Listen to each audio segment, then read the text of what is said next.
नेपाल सरकार र चीन सरकारसँग भएको सम्झौता अनुसार पेट्रोलियम भण्डारणको बढी सम्भावना भएको दैलेखका अधिकांश भूभागहरूमा अहिले अन्वेषणको काम तीव्र पारिएको छ।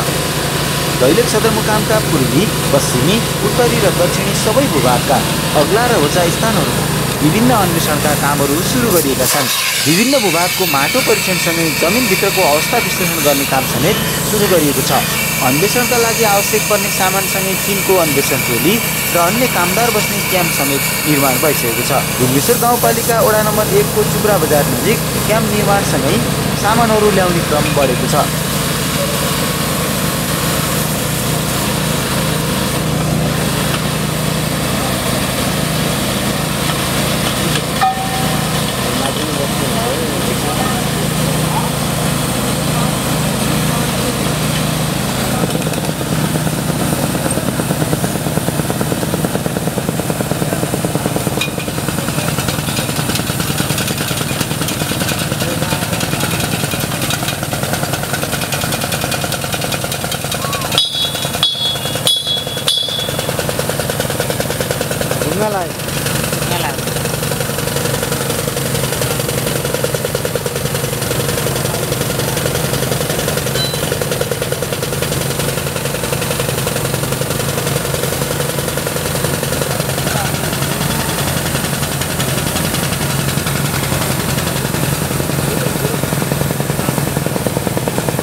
डेटाको आधारमा चाहिँ हामीले जमिन मुनिको संरचनाहरूलाई पत्ता लगाउँछौँ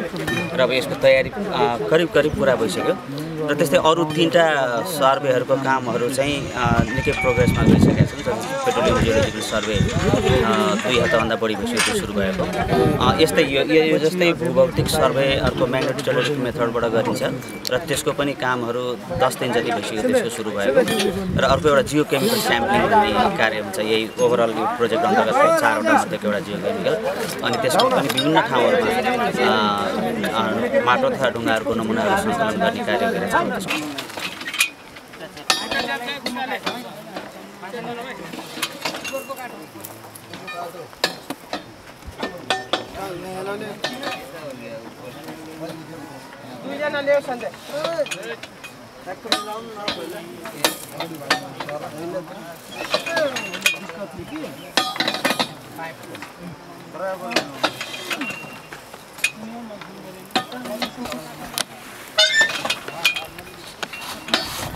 खुट्टा हेर खुट्टा त कस्तो त्यहाँ खुट्टा ठेलिएर फेरि बिजा गर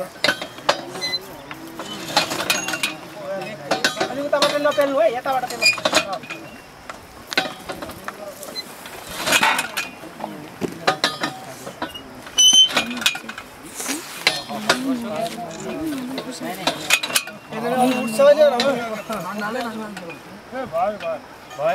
तल सब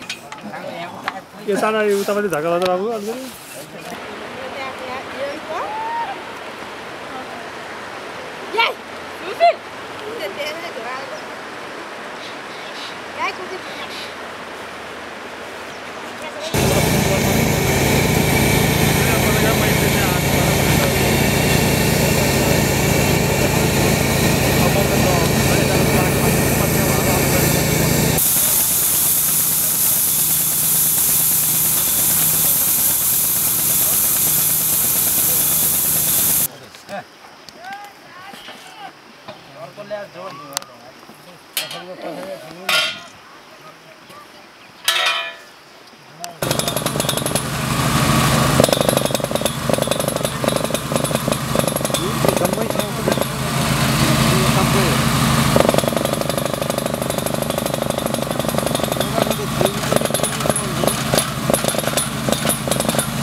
के छ भने उनीहरूले चाहिँ ठुलो मेसिन चलाएर आएको यो सानो खालको चाहिँ मेसिन रहेछ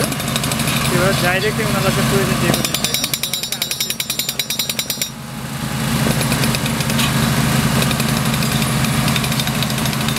किनभने एउटा साउदी सुगर त्यो चाहिँ ठुलो मेसिन चलाएको रहेछ उनीहरूले यो खालको मेसिन चलाएर त्यो उनीहरूलाई चाहिँ केही दिन्छ उनीहरूलाई चाहिँ कमिसन दिएको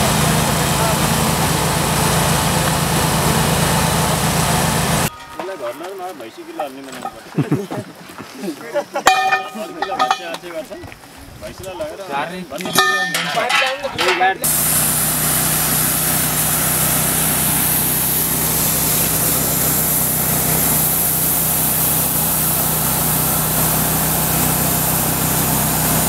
सिका हो क्या यो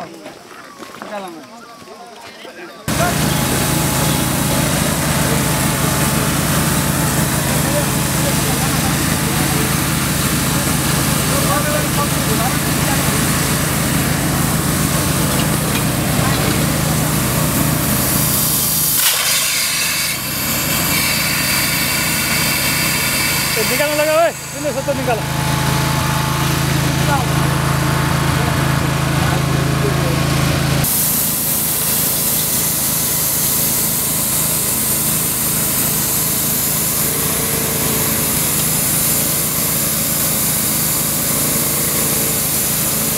नारी हजुर यतै यहीँ हुनुहुन्छ कालो भैरव हो नै बडा भैरव बडा भैरव अहिले बसा यहाँ चुब्रा छ धेरै वर्षदेखि यो दैलेखको पेट्रोलियम पदार्थ बगेको यहाँले देख्नु भएको थियो भन्दा त हामी अब जान्न हुनैमा अब सिरतानमा अनि ज्वाला बल्याछन् अनि सानो खोचडो लगाएर अनि राखेर माथि बत्ती बल्याछ भन्ने त अब हामीले पनि देख्यौँ हामी पनि गएका हौँ अहिले अब त्यहाँ भन्दा पनि अहिले अब नेपाल सरकारले दियो कि विदेशी सरकारले दियो कि यो अब हाम्रो अनि कर्णाली प्रदेशमा यो राम्रो अनि उद्यम आएको छ त्यसको लागि अनि खुसी नै छौँ अब स्थानीयले पनि रोजगारी पाएछन् यहाँ स्थानीयले पनि त अब धेरैजना रोजगारी पाइसके फेरि पाउनेवाला छन् अन्त बढ्दै गयो भने अन्त बढ्ने हो घट्ने होइन हाम्रो नेपाल सरकार त अब अमूल्यै हुन्छ नि यहाँ भइदियो भने त्यस तपाईँहरूलाई पनि खुसी लाग्छ खुसी अहिले अब यस्तो अनि यो ठाउँमा यस्तो आएर अनि चाइनाले अनि रोजगारी दिलाउँछ भने खुसी नै हो कतिजन त्यसै अनि बसेका छन् कतिजन केही नभए पनि महिनाको अनि 5,000 10,000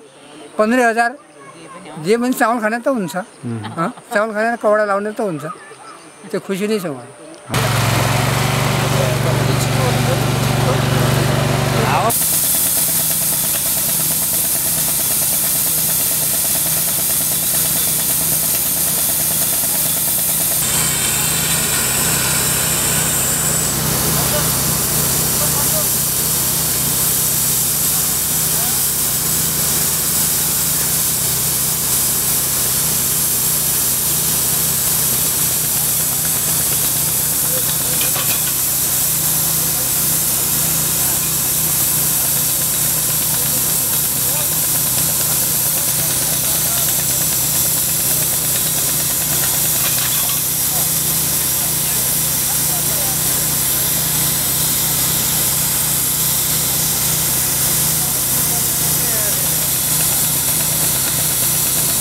पेट्रोलियम अन्वेषणको काम संवेदनशील भएकोले खोज र अनुसन्धानका विभिन्न प्रक्रियाहरू सुरक्षित रूपमा गर्नुपर्ने भएपछि दैलेख दुल्लु लगायतका विभिन्न स्थानहरूमा अन्वेषणका लागि क्याम्प समेत निर्माण गरिएको छ।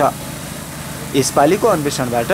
कति परिमाणमा पेट्रोलियम पदार्थ छ र कुन भूभागमा रहेको छ भन्ने कुराको निष्कर्ष निकालिने भएपछि स्थानीय बासिन्दाहरू समेत खुसी देखिएका छन्।